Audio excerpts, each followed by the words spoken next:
ito po yung pinakamasakit na nangyari po kay Tatay Duterte. Dahil po itong tinuturong mga nagplano, kinilala pong kaibigan, tinulungan ni Tatay Duterte nung siya po ay presidente ng ating bansa. Kaya napakasakit po nito mga Lodi. President, once I mentioned, there was... So what exactly did you say? Ano sinabi po ninyo? Pagkaintindi namin, itong apat na pinangalanan ang siyang nagplano. Ma'am, we're already invoking executive privilege in this matter. O ba't nakikialam ka, Boying Remulla? Huwag mo ipagtanggol yung kapatid mo. Patugtog na lang natin para maintindihan, ha? So ito, pinakita po yung video na wala po talagang lusot. Ito si John Vic Remulla. Kumapit na po kayo mga tansong talangka dahil sangkot po ang inyong iniidolo dito, di ba? Apakaliwanag naman ang sabi ninyo, hindi ako mag-isa kahit ako ang kasama ng presidente nung nagsalita sa press con, hindi ako mag-isa ang nagplano. Isang grupo kami. Tapos pinangalanan mo. No, ma'am. Ah? Ganun? Bakit no? Ano yun? Laban o bawi? Kasi negative yung naging resulta. Dapat kapag sinabi nyo, panindigan nyo dahil hindi na pwedeng bawiin yan. Kumbaga wala nang second chance yan eh. Ang kakapal na mga mukha ninyo. Group effort para pabagsakin ang Duterte.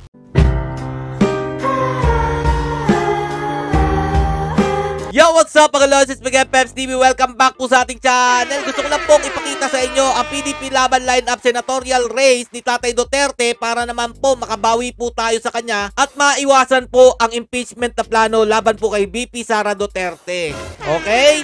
Sana po inyong suportahan. Wala po kong pakialam kung ayaw nyo po sa ibang kandidato. Basta kami po na mga solid Duterte, straight vote po yan. Pero ang topic po talaga natin ngayon mga Lodi, kung sino po yung apat na mastermind sa pagkakahuli po ng illegal kay Tatay Duterte para po madala ito sa The Hague, Netherlands. Nabuko po kasi ang isa po sa bida-bida sa interview. Yan po si John Vic. Ngayon po nung tinalakay na po ito sa Senado, dinay po niya na hindi daw po ito plinano. Anak na tinapay naman, no? Sabi ko nga po kahapon, kung ano po yung nasa dulo ng dila nyo, yun talaga yung plano.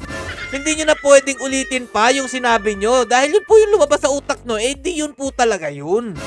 Papalusot pa kasi. Ito, panoorin nyo mga Lodi. Ito po yung pinakamasakit na nangyari po kay Tatay Duterte. Dahil po itong tinuturong mga nagplano, kinilala pong kaibigan, tinulungan ni Tatay Duterte nung siya po ay presidente ng ating bansa. Kaya napakasakit po nito mga Lodi. I-share nyo po itong video na to mga idol nang masupalpal po ang mga naniniwalang maayos po ang pamamahala ni Bongbong Marcos Jr. Ito po yun. Nagsalita po ang ating mahal na Secretary John Vic na ang nagplano po dito, o yung pagkaintindi namin, ang nagplano ay kayo. Secretary Anyo, Secretary Gibot Chodoro, at ang pinangalan, ang Chief PNP, General Marbil. Parang apat yung pinangalanan sa isang interview ng ating Secretary ng DILG. Can I answer that, ma'am? Yes, please, your record. The question was, who planned this? Paubo pa. Hirap pa magsinungaling. I did not state in any way who planned it. The meeting was of executive privilege. It is a conversation between the president. Once I mentioned, there was... So what exactly did you say? Ano sinabi po ninyo? Pagkaintindi namin, itong apat na pinangalanan ang siyang nagplano. Ma'am, we're already invoking executive privilege in this matter. O ba't nakikialam ka, Boying Remulla? Huwag mo ipagtanggol yung kapatid mo. Huwag mo pigilan siya, hayaan mo siya magsalita. We're invoking executive privilege in this matter. Yes, that's fine, but it's in the interview and it's Yes, ma'am. It goes as far as the interview, ma'am. Yes, ma'am. Yes, I'd like to understand. I think your brother was trying to explain what he said in the interview, and I'm happy to hear it. They asked me if I planned it. I said it was not me. There were other people in the room, but we did not discuss any plans of any arrest. Saan nanggaling yung mga pangalan na ito? Ma'am, that again is executive privilege. Ma'am, let me explain first, ma'am. Yes, ma'am. Let me explain first, ma'am. We were discussing rumors of an impending Parang hindi yung ganun ang dating sa amin Ang pagkaintindi namin, that is the whole truth, ma'am. That is what we were discussing rumors. Go ahead, ma'am. Patugtog na lang natin para maintindihan, ha? So ito, pinakita po yung video na wala po talagang lusot. Ito si John Vic Remulla. Kumapit na po kayo mga tansong talangka dahil sangkot po ang inyong iniidolo dito, di ba? Ayaw nyo makarinig ng negatibo pero ito po talaga ang nangyari. Was that the plan from the very beginning? What was and who was really on top of this? Kayo ho ba? Because during the press conference of the president, it was you and and the president. Yes, yes. And the president. Yes, kasi akala mo, dagdag points ito pag inangkin mong kayo nga. Pero ang nangyari kasi mga idol, imbis na dagdag points sa mga tao na napahuli si Tatay Duterte, nagkagulo po ang ating bansa at napakita po sa buong mundo kung gaano kamahal ng mga Pilipino si Tatay Duterte. Ngayon binabawi nyo na kasi negative talaga ang naging resulta. Yes. So, ikaw ho ba nagplano ng lahat ng ito? Hindi naman. It was a group effort. Secretary Chidoro was there. Secretary Anyo was there too. And the President and I. President and I. Si Anyo, si Gibo Chidoro, si John Vic Rimulya, at ang Presidente. 4 po sila mga idol. Ngayon, i-deny pa ninyo, eto po yung interview. Huwag nyo pong sabihin iba yung katanungan dyan. Klarong-klaro sino po ang nagplano? Okay? Sabi mo, group effort. Group effort. Hindi naman ako. Ako lang ang natira last man standing doon sa Malacanang. I stand by that. Kasi Secretary Chidoro was working out of his office sa Campo Linaldo.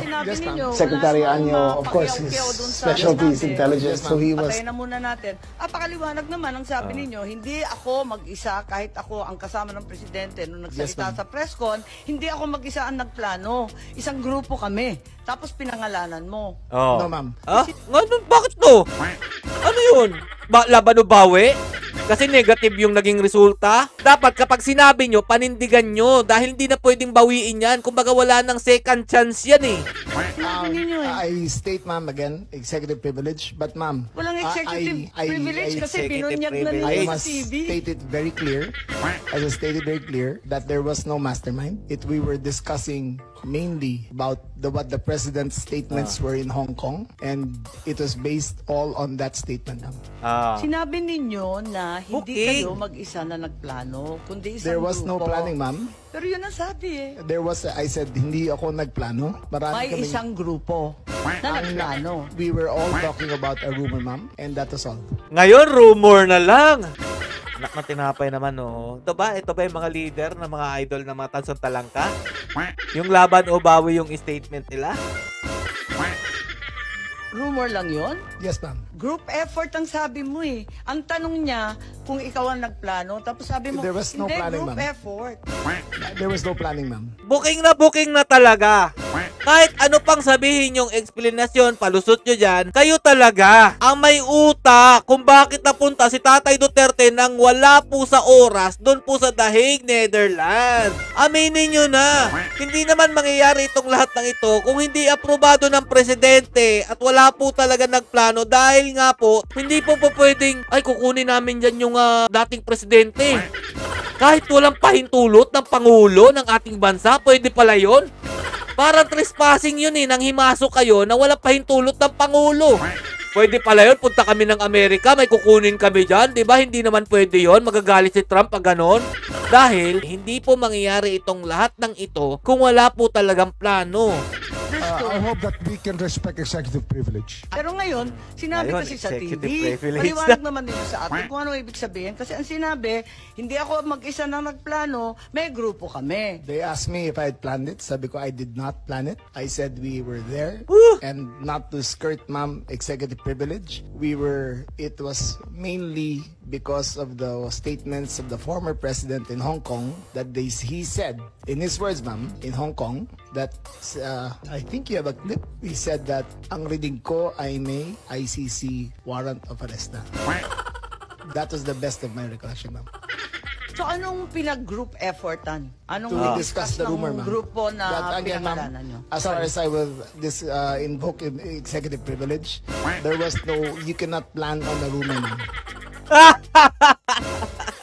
Ngayon rumor na lang. Anak na tinapay doon sa interview po. Nakaslope niyang inamin Kasi nga akala nila dagdag points. Akala siguro lang makakapagpasip-sip sila. Yun pala, ikapapahamak nila ito pagdating ng panahon. Mga hindi nag-iisip talaga ng maayos. Ngayon, nagde-deny na lang. Kaya nga, kaya nagtataka So, ako, again, bakit group effort? Chismis lang naman yun. Chismis na. Ayun Kaya nga, yun. kung chismis, bakit mag-group effort pa? Tapos tinangalanan mo pa lahat na Maraming nag-group marites sa effort. mundo to, ma'am. Kayo dapat ang pinapatawag sa Congress eh. Yung feeling nyo talaga, kayo lang dapat ang masunod din, no? Kagaya sa mga ginawa nila dyan sa mga vloggers, dyan sa Congress. Kayo lang naman talaga naikinabang dyan sa mga pahiring-hiring nyo na yan eh. Wala po talagang kalaban-laban ang mga vloggers kapag pinatawag po doon sa Congress dahil hawak po nila ang mikropono. Dabis naman yung marites, dami-daming It was marites a sa amin. discussion of a rumor based on the statement of the president in Hong Kong. Secretary Anyo, of course, his specialty is intelligence, so he was gathering all the information in his source, in his location. Grabe. So ako lang ang nasa Malacanang. So he served this role, and the information that he gathered and shared was very reliable, and Such as, or is there such anything you can as share? the conversations on whether or not they would go home. Grabe mga idol. Ito yata yung sinabi ni Zian Gasa na parang binigyan ng patibong si Tatay Duterte para makauwi po siya galing po ng Hong Kong. Si Anyo po ang kanilang kunyaring asset dun sa loob ng Malacanang, pero trinidor po si Tatay Duterte. Grabe, ang sakit nito para sa dating Pangulo, mga idol, yung tinuring mong kaibigan, magiging traitor sa'yo, aahasin ka. Ibig sabihin, yung mga lawyers po sinasabi kay dating Pangulong Duterte. Parang gano'n ang lumalabas sa mga sources. Sources from Secretary Anyo? Sources ni Secretary Anyo. Opo. And he relayed that to the core team. So the core Yes. team is the President, yourself, Secretary Anyo, Secretary Teodoro, and The President. Napakasakit nito para kay Tatay Duterte. Kasi ito po yun mga idol, oh. Inahas po siya ng mga tinulungan niya nung panahon po ng kanyang pagiging Pangulo ng ating bansa. Si Tatay Duterte ang nag-build up nito kay Anyo eh. Tapos ginanito mo si Tatay Duterte, anak na tinapay. O ito mga Lodi, ipakita ko lang po sa inyo kung ano po naging parte ni Tatay Duterte dito po sa mga tinuturing na nag-traidor sa kanya. Grabe. Sakit nito. Grabe, no?